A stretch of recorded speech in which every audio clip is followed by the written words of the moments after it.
अस्सलामुअलैकुम जी, कैसे हैं सब। Welcome to my another vlog.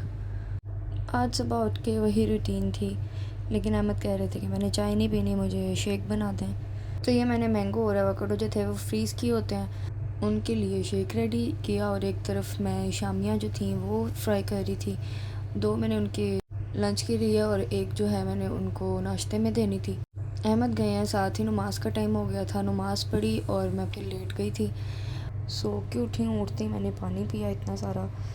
फिर मैं अपना नाश्ता रेडी करने लग गई थी। नाश्ता रेडी करना था, नाश्ते में मुझे पहले समझ ही नहीं आ रही थी कि मैं क्या खाऊं। अंडा खाने का दिल नहीं कर रहा था, लेकिन भूख भी लगी हुई थी। तो इस वजह से फिर मैंने बेसन की टिक्कियाँ बनानी थी। ये छोटा सा टूल है मेरे पास जिसमें मैं सब कुछ डाल के एक दफ़ा में ही सब चॉप कर लेती हूँ, और इतना फ़ाइन चॉप करता है ना ये देखें। फिर मैंने इसमें स्पाइसेस ऐड किए, नमक, मिर्च और धनिया, थोड़ी सी कुटी हुई लाल मिर्च, सारी स्पाइसेस जो डलते हैं सारे ऐड किए इसके अंदर। फिर इसमें मैंने बेसन डाला और इसका ना एक बैटर तैयार कर लिया था मैंने। खैर जितनी देर में तवा गर्म हो रहा था मैंने कहा चलो ऑयल को रिफ़िल कर लेते हैं। फिर इसको तवे पे डाला। ये इस तरह का ये बनता है, एक बड़ा मज़े का नाश्ता बनता है, कभी ट्राई करना आप लोग भी। फिर मैंने खैर नाश्ता मेरा रेडी हो गया था, मैंने नाश्ता किया। नाश्ता करने के बाद ज़ोहर का टाइम था, ज़ोहर पढ़ी और ज़ोहर पढ़ते ही मुझे था अब मैंने खाना रेडी करना है। पहले तो मुझे समझ ही नहीं आ रही थी कि मैंने बनाना क्या है। फिर अहमद कह रहे थे कि माश की दाल बना लो। वैसे तो मैं फ़र्स्ट टाइम बना रही थी ये छिलकों वाली माश की दाल, लेकिन मैंने कहा चलो ट्राई तो करते हैं। फिर ये कितने दिनों से मैं बास्केट साफ़ करनी थी मैंने, तो मुझे टाइम ही नहीं मिल रहा था। आज खैर मुझे थोड़ा सा टाइम मिला तो मैंने ये बास्केट को साफ़ किया, सारी बास्केट, क्योंकि थोड़ी सी ना वाइट है तो थोड़ी जल्दी गंदी हो जाती है।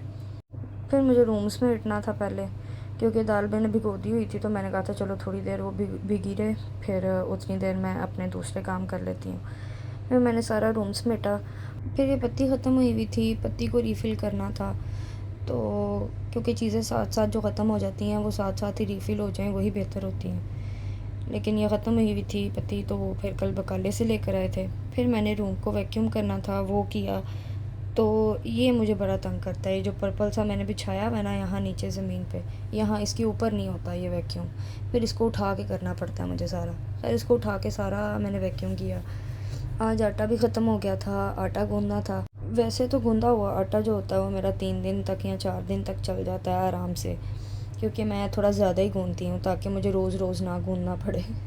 लेकिन आज फिर आटा गूँधना ही था, तो क्योंकि ख़त्म हो गया था, आज भी मेरे ख़्याल से 4 दिन हो गए थे आटे को। तो यहाँ पे ये देख सकते हैं इतना सारा आटा गूँधती हूँ मैं, क्योंकि मुझे होता है कि मेरे 3-4 दिन गुजर जाए, ना कि मुझे रोज़ रोज़ गूँधना पड़े। तो इसलिए यहाँ पे मैं मिक्स करके रख देती हूँ। फिर तकरीबन 15-20 मिनट बाद मैं फिर इसको गूँध लेती हूँ दोबारा से, तो ये बड़ा अच्छा सा सेट हो जाता है। फिर जब तक मैंने आटे को रखा मिक्स करके, फिर मैंने कहा अच्छा चलो उतनी देर में हम अपने खाने की तैयारी कर लेते हैं, जो मैंने दाल बनानी थी। फिर मैंने यहाँ पे प्याज वगैरह सारे मैं जो चीज़ें होती हैं वो पहले ही काट के रख लेती हूँ, ताकि मुझे बाद में ये ना हो कि अच्छा मैंने अभी ये भी काटना है या ये भी तैयार करना है। इसलिए मैं पहले ही सब कुछ तैयार कर लेती हूँ ताकि मुझे बाद में प्रॉब्लम ना हो। फिर सब कुछ रेडी किया मसाला वगैरह, और साथ साथ साफ़ करते रहें, साथ साथ सफाई करते रहें तो ही बेहतर होता है, वरना गंद बढ़ता बढ़ता बहुत बढ़ जाता है। फिर मैं खाने का मसाला रेडी कर रही थी, उसका मसाला रेडी किया, उसके अंदर फिर स्पाइसेस ऐड किए सारे, जो नमक, मिर्च, हल्दी, कुटी हुई लाल मिर्च, थोड़ी काली मिर्च, और भी सारे जो स्पाइसेस डलते हैं सारे डाल के इसमें थोड़ा सा मैंने पानी डाला और मैंने दम दे दिया था, ताकि थोड़ा मसाला जो है वो नरम हो जाए। मसाला फिर नरम हो गया था तकरीबन 2-3 मिनट बाद। तो उसके अंदर फिर मैंने दाल डाल दी थी। दाल मैंने बॉईल नहीं थी की, मैंने सिर्फ भिगोई थी, भिगो के रखी थी तकरीबन घंटा शायद। दाल की तकरीबन मैंने 5-10 मिनट भुनाई की, या फिर मैंने उसमें 1 गिलास पानी डाला और फिर मैंने उसको भी दम लगा दिया था। जितनी देर में सालन का दम हो रहा था मेरा आटा भी फाइनल हो गया था। ये देखें 3-4 दफ़ा मैं बस गूँथती हूँ और आटा जो है वो इतना अच्छा सा फ़ाइन तैयार हो जाता है। और ये जो आटा जो पहले वाला था वो थोड़ा सा बचा हुआ था, उसको भी मैंने साथ ही इसमें मिला के तो फ्रिज में रख दिया था बाद में। फिर यहाँ से भी मैंने सारा साफ़ किया, क्योंकि ये मुझे बड़ी पता नहीं अच्छी आदत है या गंदी आदत है कि मैं जब भी अपने हाथ भी बार बार धोती हूँ, या जब भी मैं जहाँ पे मतलब कि जिस तरह ये टेबल पे मैं अगर कोई काम कर रही हूँ या जो भी है, यहाँ ये टेबल भी बार बार साफ़ करती हूँ, पता नहीं मुझे क्या है ये। खैर ये फिर मैंने प्याज लिया हुआ था, ग्रीन वाला जो प्याज होता है, उसको भी मैंने जो है काट के फिर फ्रीज़ कर लेती हूँ किसी भी एयर टाइट बैग में डाल के या शॉपर में डाल के मैं फ्रीज़ कर लेती हूँ।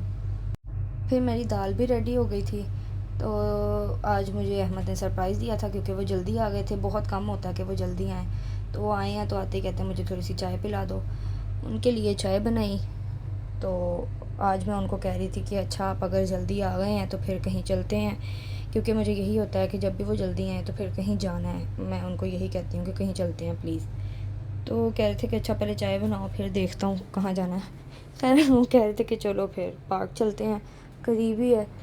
फिर हम लोग पार्क चले गए, अल्हम्दुलिल्लाह पार्क में तो बहुत सुकून था, क्योंकि कभी कभी निकलना चाहिए इंसान को अपने मेंटली पीस के लिए। वहाँ पे कई लोग अपना बारबेक्यू कर रहे थे, फैमिली के साथ आए हुए थे, कोई बच्चे खेल रहे थे, सब अपना अपना जो है वो लगे हुए थे। हम लोगों ने खैर थोड़ी सी वॉक की, वॉक करके थोड़ी देर बैठ गए थे, बातें शातें की वहाँ पे बैठ के। और सारा ये सीन जो है वो आपको जो मैं दिखा रही हूँ बहुत प्यारा लग रहा था, और हल्की हल्की हवा भी चल रही थी आज। फिर हम वापसी के लिए निकले हैं तो अहमद कह रहे थे कि मैं रोटी ले लेता हूँ, तो हालांकि मैं कह रही थी कि मैं बना लूँगी, लेकिन कह रहे थे नहीं चलो कोई बात नहीं आज ले लेता हूँ। खाना खाया और यहाँ पे मैं अपना व्लॉग कर रही हूँ एंड। जिसने अभी तक मुझे सब्सक्राइब नहीं किया, सब्सक्राइब कर लें और मुझे फ़ॉलो कर लें। Thank you for watching. अल्लाह हाफिज़।